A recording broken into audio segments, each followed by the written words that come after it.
On a tous connu ça, hein? Cet ordinateur qui était une fusée au début et qui avec le temps commence à se traîner. C'est une frustration énorme. Mais qu'est-ce qui se passe vraiment sous le capot? Et surtout, comment on y remédie? Bienvenue, aujourd'hui on va voir ensemble comment redonner un vrai coup de jeune à sa machine. Alors, voilà notre feuille de route. On va d'abord comprendre pourquoi ça ralentit, puis on va explorer deux philosophies de maintenance, ensuite on se penchera sur les solutions logicielles et matérielles, et pour finir, on mettra tout ça en musique pour construire une stratégie complète et garder un PC au top de sa forme. Bon, première étape, pourquoi est-ce que même les meilleurs PC finissent par ramer?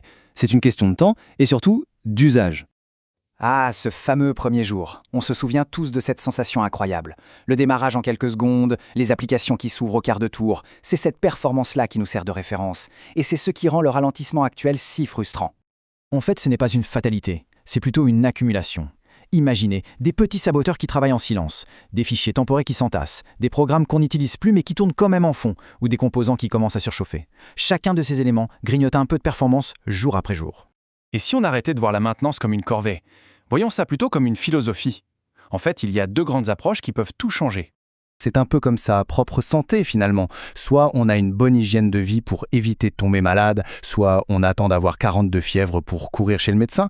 Cette distinction entre le préventif et le curatif, elle est vraiment cruciale et elle va définir toute notre stratégie. C'est la fameuse approche du mieux vaut prévenir que guérir. L'idée, elle est toute simple, on entretient régulièrement son système pour qu'il reste en pleine forme. Comme ça, on réduit au maximum le risque de mauvaises surprises.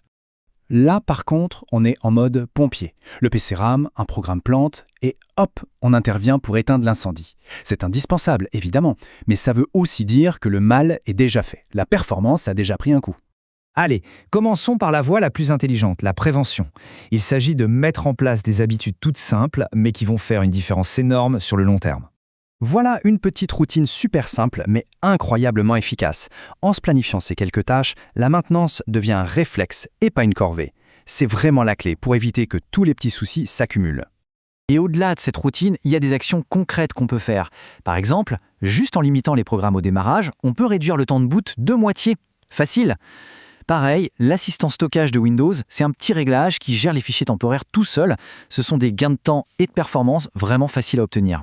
Pour ceux qui veulent aller un peu plus loin, il y a des outils spécialisés comme CCleaner ou Privazor qui peuvent automatiser et approfondir le nettoyage.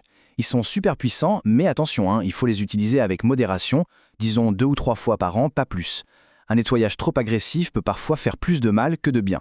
Bon, passons au plan B. Qu'est-ce qu'on fait quand le PC est déjà lent? C'est là que la maintenance curative entre en jeu, avec des actions bien ciblées pour corriger le tir. Le point de départ, c'est toujours le diagnostic. Première étape, on utilise des outils intégrés à Windows pour voir s'il détecte un problème. Deuxième étape, super importante, on lance une analyse de sécurité complète. Un logiciel malveillant, c'est souvent la cause numéro 1 des ralentissements. Et enfin, troisième étape, on fait le grand ménage de printemps dans les applications. C'est simple, mais ça libère tellement de ressources. Et si on n'a pas envie de se prendre la tête, Microsoft a pensé à tout avec son propre outil PC Manager. Il regroupe plusieurs de ses actions de nettoyage dans une seule interface, en un seul clic. C'est une super option pour un coup de boost rapide sans avoir à fouiller partout. Parfois, les réglages logiciels ne suffisent plus. Il faut alors se résoudre à regarder sous le capot. Et oui, la santé physique du PC est tout aussi importante que sa santé logicielle. Ça, c'est la question qui tue. Si la réponse est oui, il y a de très fortes chances que le coupable soit la chaleur. La surchauffe, ce n'est pas juste un risque pour les composants, c'est une cause directe et immédiate de perte de performance. Et voici le mot magique, le thermal throttling. En gros, pour se protéger de la surchauffe, le PC se bride lui-même.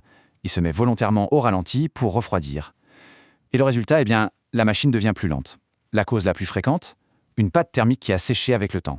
Alors, je préfère prévenir, l'opération peut sembler un peu intimidante. Et attention, sur certains appareils, ça peut faire sauter la garantie. Mais si on est un peu bricoleur, c'est tout à fait faisable. En suivant ces 4 étapes, on restaure un bon refroidissement et on dit adieu à la limitation thermique. C'est une des réparations matérielles les plus rentables qui soient. Et si on veut un gain de performance vraiment radical, il y a 2 améliorations qui changent la vie. Passer à un disque SSD, c'est littéralement comme passer d'une petite route de campagne à une autoroute. Tout devient instantané. Et ajouter de la RAM, c'est comme agrandir son bureau. On peut avoir plein de choses ouvertes en même temps sans que ça devienne le chaos. Ok, on a exploré les 2 voies, la prévention d'un côté, la guérison de l'autre. Maintenant, il est temps de rassembler tout ça pour créer une stratégie de maintenance globale qui tient la route. C'est vraiment ça le point crucial à retenir. Il ne faut surtout pas opposer les 2 approches. La meilleure philosophie, c'est d'être hybride. Être un bon gardien en prévenant au maximum et être un bon médecin en sachant guérir efficacement quand c'est nécessaire. Et concrètement, ça ressemble à quoi un bon plan? Eh bien, c'est un cercle vertueux, des petites actions de prévention très régulières, des nettoyages un peu plus profonds de temps en temps et des interventions plus lourdes, curatives ou matérielles seulement quand c'est vraiment nécessaire. On termine avec cette question pour réfléchir un peu. Est-ce qu'on est plutôt du genre à attendre que ça casse ou est-ce qu'on anticipe? Se poser cette question, c'est déjà la première étape pour mettre en place une stratégie qui va garder son PC performant, pas juste aujourd'hui mais pour les années à venir.